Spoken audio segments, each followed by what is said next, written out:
histoire qui nous montre la force du bitachon. Bitachon, c'est la foi en Dieu. Savoir qu'il nous protège et qui subvient à tous nos besoins, on n'a vraiment pas de quoi s'inquiéter. Le piège est que des gens croient avoir le bitachon et ne vont pas faire les actions qu'ils doivent faire normalement, et ils vont croire que l'aide de Dieu va tomber du ciel comme ça, elle ne tombe pas du ciel.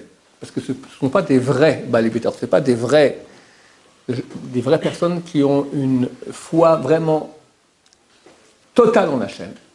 Et Hachem va aider, mais prévenez que si on fait un peu guider, on les énerve, ils s'énervent tout de suite. Pourquoi ils s'énervent? Si tout provient de Dieu, quand tu es énervé aussi, ça provient de Dieu, donc sois carpette. Il y avait un Avrech, à Jérusalem, qui était proche du Rabbi Yashiv Zatzal, qui était vraiment un très grand Baal bitachon. Un homme qui vivait, donc, étudiait la Torah, une grande famille. Pas beaucoup d'argent, évidemment, juste quoi. Sa femme travaillait un peu, lui, il la paye du kollel, et voilà, c'est tout juste pour vivre très modestement. Mais au Hachem, c'était un Talmid Chacham, étudiait la Torah jour et nuit, et un grand Baal bitachon. Et là, le jour où il faut marier sa fille aînée.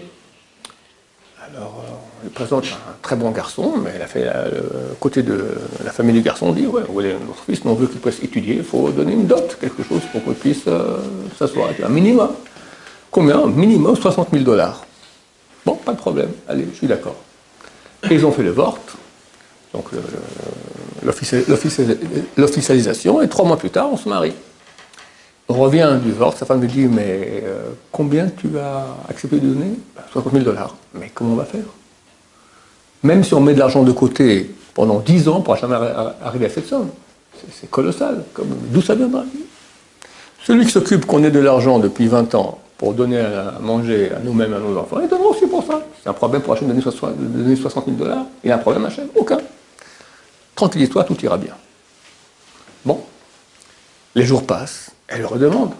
Écoute, voilà, on n'est plus qu'à 1 mois du mariage, toujours rien. Et lui, super relax. Et il la calme de nouveau. Au bout d'un moment, elle n'en pouvait plus. Elle va voir la femme de Rabbi Yashiv, qu'elle connaissait. On raconte toute l'histoire. Dites à votre mari, qui parle à votre mari, qu'il fasse quelque chose. On va arriver le jour du mariage, il n'y aura pas un sou. Ça va être terrible, la honte. Ils peuvent décider de ne pas faire le mariage le même soir. C'est terrible. Alors Rabbi Yashiv le convoque et lui dit, tu as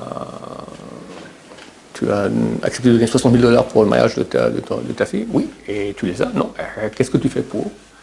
Dieu va aider, mon cher ami, Dieu va aider, mais tu dois mettre en place au moins un petit canal possible par lequel Dieu va mettre cet argent. Donc, essaie d'appeler au moins 1 ou 2 personnes qui connaissent les donateurs, comme ça, et va voir. Comme ça. Ça tombe du ciel, mais il faut mettre le canal en place pour que ça tombe du ciel. D'accord? S'il n'y a pas de canal, ça ne tombe pas du ciel. Donc, tu vas voir un ami à lui qui avait une grande institution de jeunes gens qui étudient la Torah, qui demandait quelques dizaines de milliers de dollars par mois. Et certainement, il connaît des gens.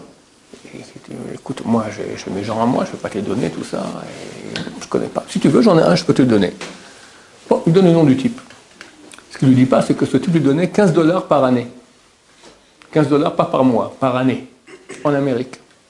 Donc, l'Avrech revient à la maison. Le Rabbi Yashiv lui a dit de faire une ishtadlut, mettre un canal. Il écrit une lettre, il dit voilà, je suis en Avrech à Jérusalem, j'ai tant et tant d'enfants, je gagne ça et ça par mois, et voilà, ma fille maintenant doit se marier, je lui donne $60,000. Et ça vous dérange, je vous demande vraiment, très humblement, gentil, vous pouvez venir nous aider, parce que comme ça, le grand mérite de marier, etc. Bon, et il envoie la lettre en Amérique.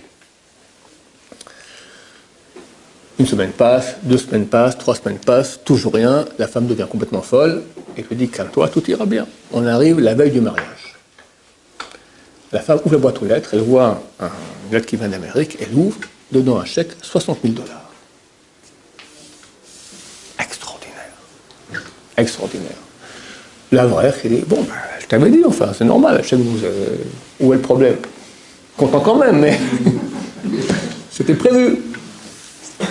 Et au mariage, il voit son ami qui est venu, le Rosh Yeshiva, d'accord, il dit, merci beaucoup pour ton donateur, au Hachem m'a envoyé $60,000. Il dit, quoi? On m'envoie $15 par année. C'est pas possible. Ok, après, quelques jours plus tard, le Rosh Yeshiva prend l'avion, va à New York, tape à la porte du type, bonjour monsieur, voilà, je vais vous donner donc, une belle trouma annuelle, $15 mon yeshiva. J'ai entendu dire que vous avez donné à un ami à moi $60 000, peut-être vous aussi nous aider un peu comme ça serait bien, tous les mois, $60 000 comme ça. Vous voyez où je vis, d'accord, je ne suis pas du tout un homme riche. J'ai pas d'argent, les $15 que je vous donne, c'est un peu de bon maaser, voilà, j'ai pas beaucoup plus d'argent. $60 000, ben voilà, ma fille a fait un accident grave. Et les médecins ont dit qu'elle a très peu de chances de s'en sortir, de faire une opération. Et à ce moment, j'ai dit, si l'opération réussit, alors je donne la moitié de l'argent que j'ai mis pour sa dot à elle, ça fait quelques années que moi, ma femme en économie, j'avais $120 000 en banque. La moitié, je donne ça en tzedaka. Et au Hachem, l'opération a réussi. Je rentre à la maison, je vois la lettre, j'ai besoin de $60 000. J'ai dit, donc j'envoie les $60 000. Mais je n'ai pas plus d'argent à vous donner. Attention, il ne faut pas se croire que nous sommes aussi comme cet avraire. Les gens vont dire, il a dit, on ne fait rien du tout, l'argent tombera du ciel, l'argent ne tombe pas du... Pardon, l'argent tombe du ciel. Mais il faut être capable de mettre en place les canaux par lesquels il va tomber et y croire vraiment. Et très peu de gens y croient vraiment. Mais quand on y croit vraiment, alors ça marche. Baruch Adonai, Amen, Amen.